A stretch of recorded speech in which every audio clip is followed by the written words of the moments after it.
ভয় পেও না, ভয় পেও না, তোমায় বোকা করব না। চিংড়ি দিয়ে বানাই ধোকা, কেউ খেতে বাদ পড়ব না। ছোলার ডালটা 7-8 ঘন্টা না ভিজিয়ে ছাড়ব না। জল ঝরিয়ে মিক্সিটাতে রাখবো, কিন্তু নাড়ব না। চিংড়ি মাছে নুন আর হলুদ মেখে আগে নিই চলো, সেখান থেকেই কয়েকটা পিস সরালে কি তাই বলো।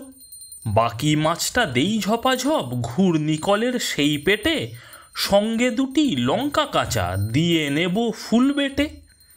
2টি আলু 2টি পেঁয়াজ এই এতটুক আদা তাই কেটে ছেঁচে আগে থেকেই জোগান করে রাখা চাই।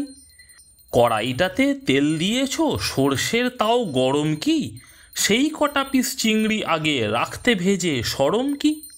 বাকি তেলে দিলুম ঢেলে ডালার মাছের বাটাটি, নরম হিটে নাড়ছো দেখো হলো এমন আঠাটি। একটি থালায় 1টি চামচ তেল মাখিয়ে নাও তবে, ভাজা করা বাটাটাকে দাও ছড়িয়ে এইভাবে। 2টি তালুর চাপকানিতে সব দিকেতে সমান ভাই, বাধ্য বেটা কাটা কাটা সাইজ করে নিলুম তাই।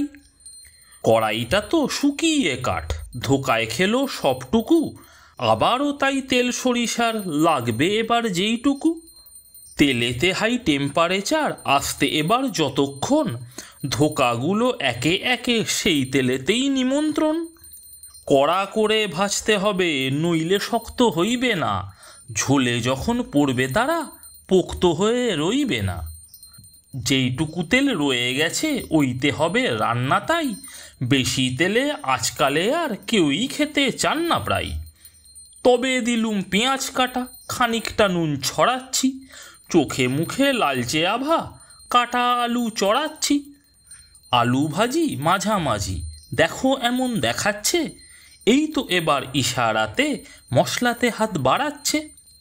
কাশ্মীরি মির্চ, শুকনো মরিচ, ধনে জিরে হলুদ চাই, ছেঁচা আদা জল 1 কাপে কষিয়ে এবার নিচ্ছি তাই। খুব কষেছো, বেশ করেছো, কড়াই জলে টইটুপুর, আলুগুলো সেদ্ধ হবে অপেক্ষা ব্যাস ওইটুকুর। অপেক্ষার এই অবসানে আলু গলে এবারটি, ভেজে রাখা চিংড়ি কটি পাবে কেমন ফ্লেভারটি।